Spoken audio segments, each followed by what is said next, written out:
Hey everybody, welcome to TIW Podcast. I'm Eric, and today I watched WWE Extreme Rules 2019, which aired on Sunday, July 14th, 2019.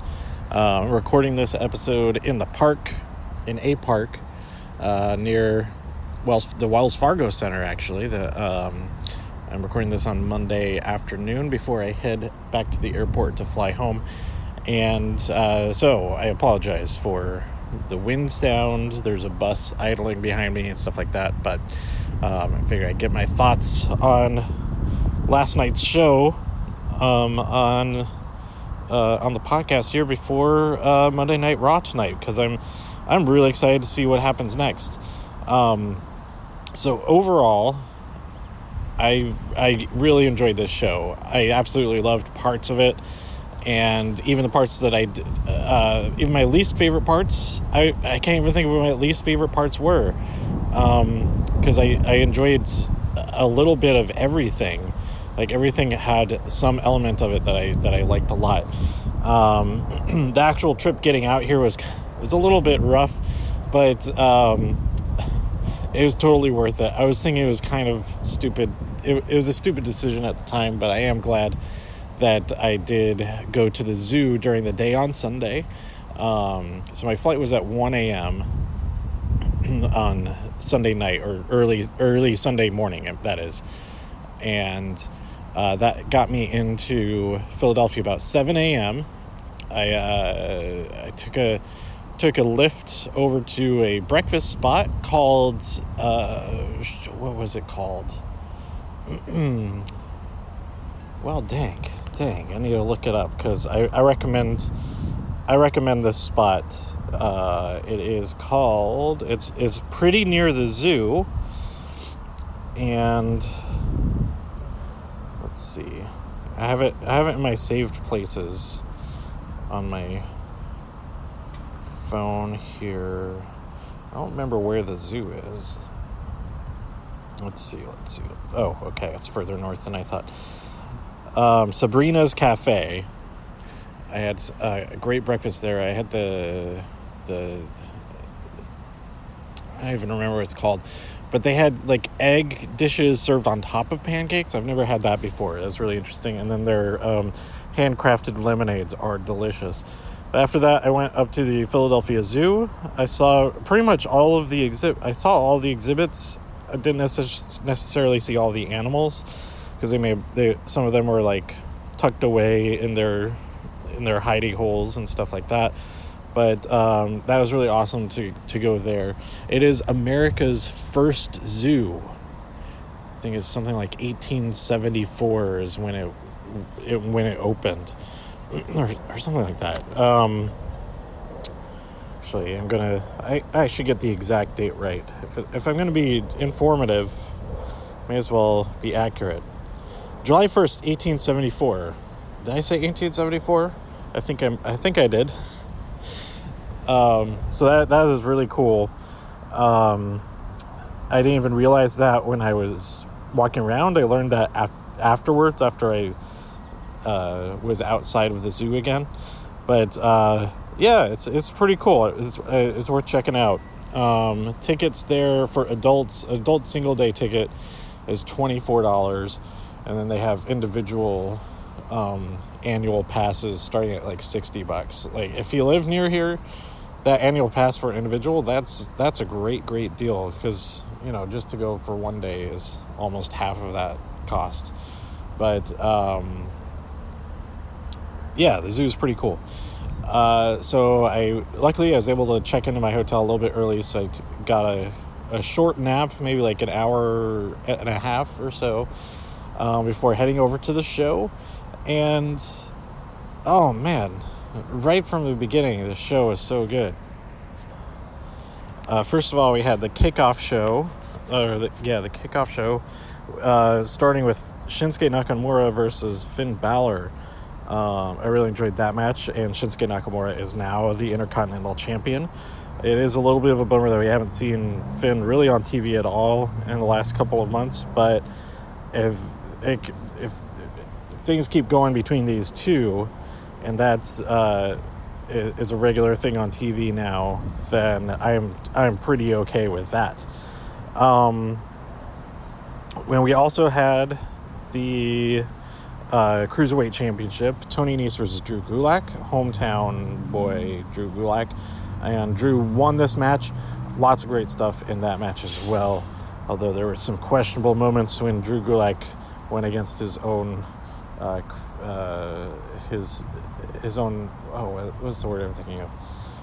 He did some kind of flippy stuff, like slightly, not like jumping off the top or anything like that, but I'd argue he went against his core values a little bit. But yeah, both of those matches were a lot of fun. And then we get right into the pay-per-view itself. Having the two matches on the kickoff show, I really liked that. And then getting straight into maybe the match most people were... I really wasn't looking forward to this match. I was just hoping that it'd be okay. And it ended up being friggin' awesome. Undertaker and Roman Reigns versus Shane McMahon and Drew McIntyre.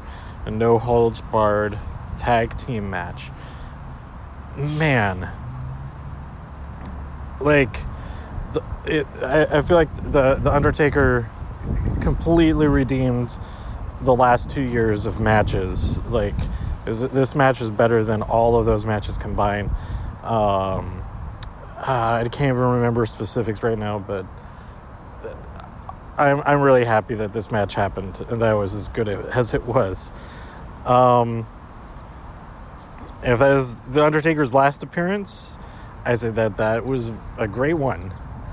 Like, this could be a good time for that to be the last one, or whatever, or just continue having matches like that where he's working together with other people, and he doesn't have to. He doesn't have to be the one carrying the match. He can be the one being carried by the others being awesome along with him. So yeah, that match was 17. It was really long, and the entrances were really long. It's like we were already into hour 2, like midway through the second match. It felt like.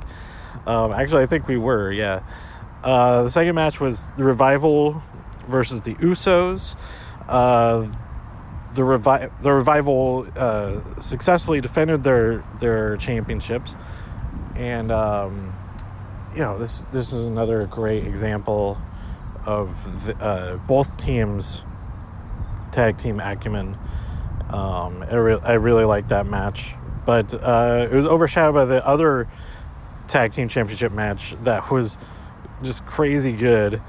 The triple threat tag team match. I'll get to that in a second. We had Aleister Black versus Cesaro, which was fantastic. Aleister Black won the match, but man, both these guys are freaking awesome. It's a 3-way tie for me. My favorite matches of the night. Between there's Aleister Black and Cesaro is up there.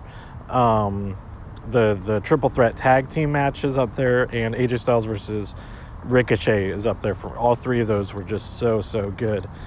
Up next we had Bayley successfully defend her SmackDown Women's Championship against the handicapped team of... No, she's the one the team of Nikki Cross and Alexa Bliss. I thought this match was really good as well. One of my favorite Bayley matches on a main roster show that I can remember. I can't even remember what other matches I've really come even close to liking as much as this one. The double submission moment, that was super awesome. She had like a kind of... Like, the guy next to me was like, oh, what are you even doing, when she's getting set up for it? And then, like, when it locked in, he's like, oh, okay, I take that back. That's pretty cool. That was even before the double submission part of it. But, yeah, getting wrapped up into that... I don't even know what that hold is called. But, yeah, that was really cool.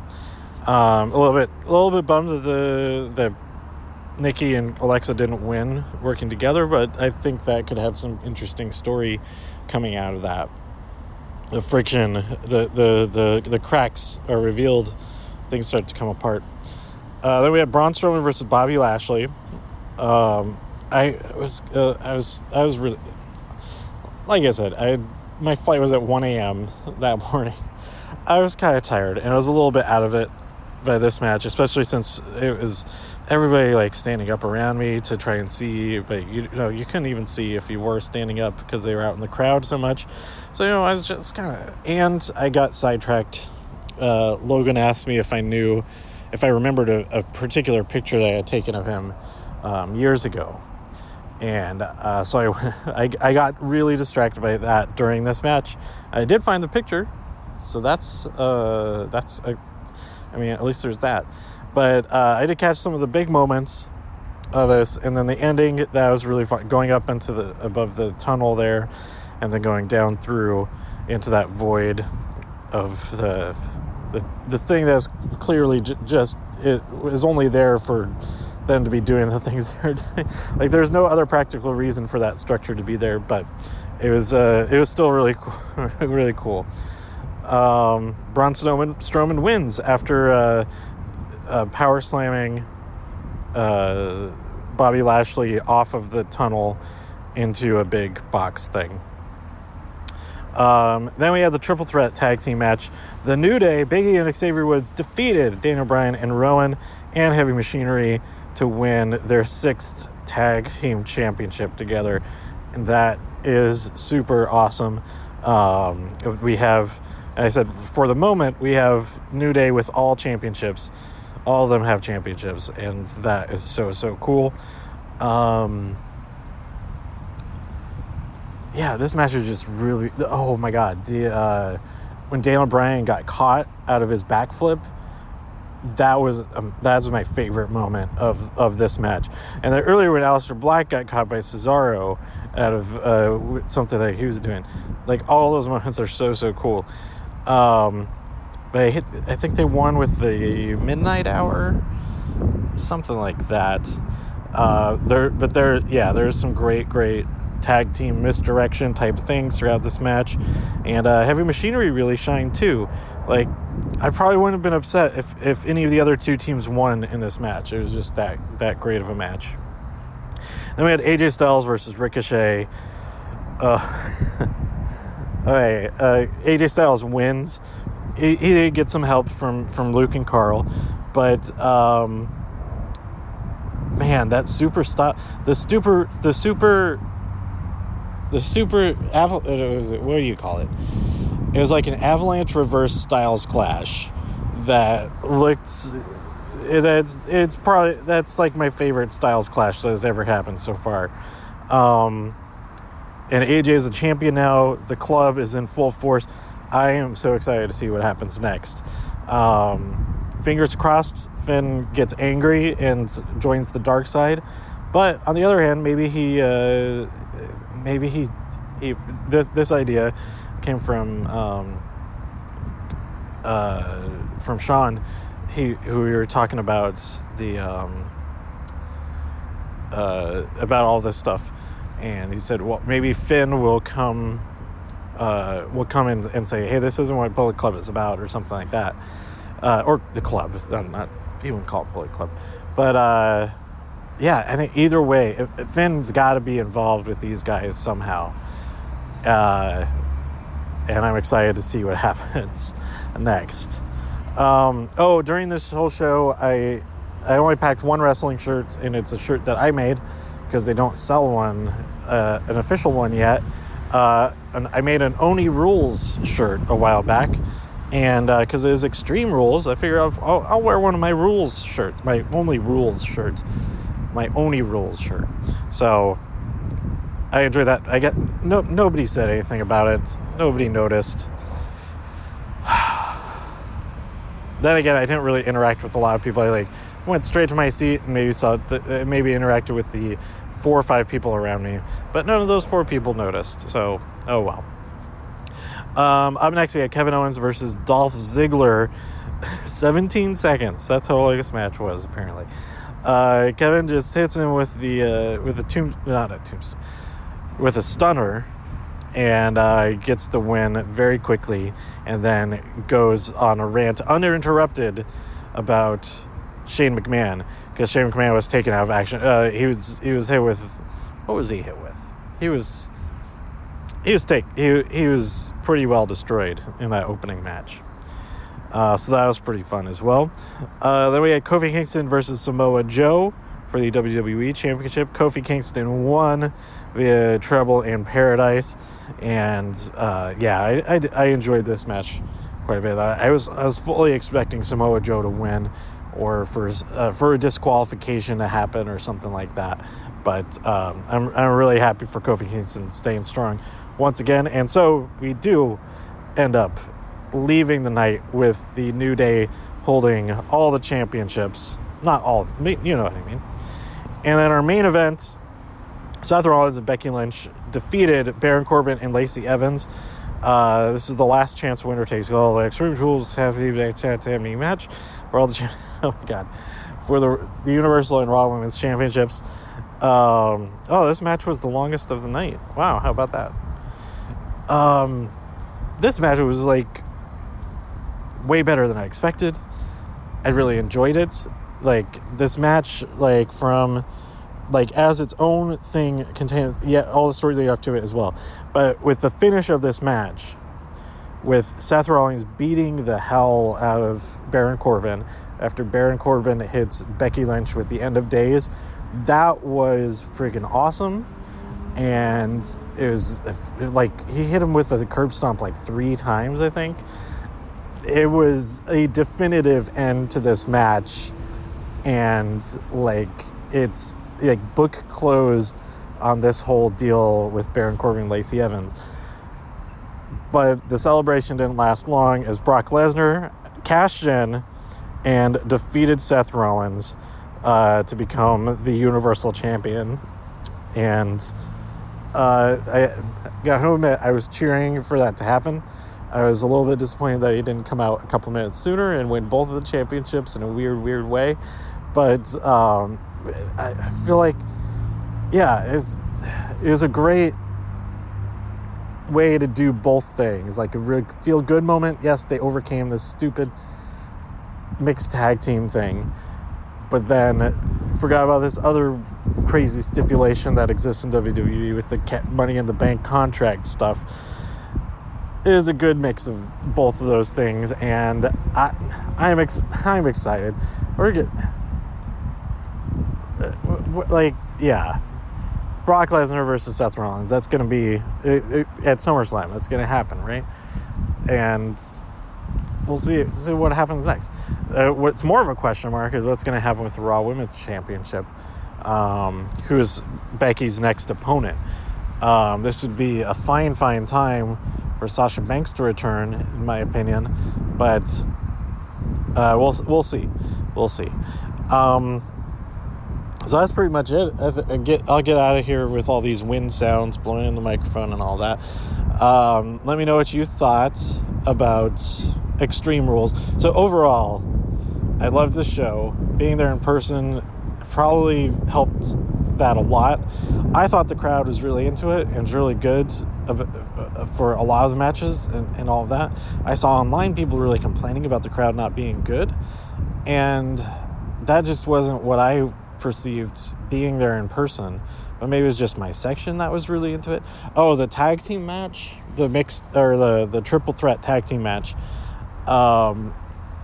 These ladies next to me, they were really into it, especially they were especially cheering on Otis, and that made me enjoy that match even more.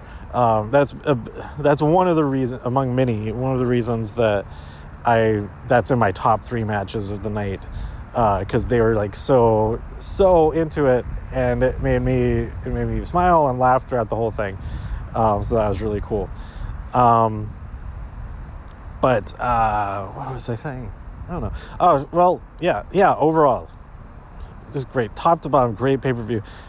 All these pay-per-views have been really good. Like Money in the Bank, I know a lot of people complain about that, but like story-wise, like the whole thing ties together, and it works really great. Same with this one. Like all the stuff tied, like it didn't have the same through line because the 2 championship matches that tied together at Money in the Bank, those are now both combined into the main event with Becky and Seth both in the same match. But still, like I thought I think things are. If this is the turning point into where things are headed now, I am really excited for it, and I think if I think that anybody who may be really upset, unhappy with Brock Lesnar winning the championship there at the end, like just take a second, think about the whole rest of the show before that. It doesn't make the entire. It maybe makes that last match not as good, but all of the other matches before that, I just recommend don't let any one match affect how you think about all of the other matches, how all the rest of the show. Because fair enough if you think all of the show, every single match was not very good, but if you enjoyed all the other matches, then just go on enjoying those other matches, I guess. I don't know. All right, so let me know what you thought about Extreme Rules by tweeting me at TIW Podcast. Go to TIWpodcast.com for more reviews. If you enjoyed this episode or anything else on the site, please share some links with your friends. Subscribe on iTunes, Spotify, Stitcher, YouTube, wherever you like to listen. Stay safe out there in all the infinite multiverses, and I'll see you next time here on TIW Podcast. Bye.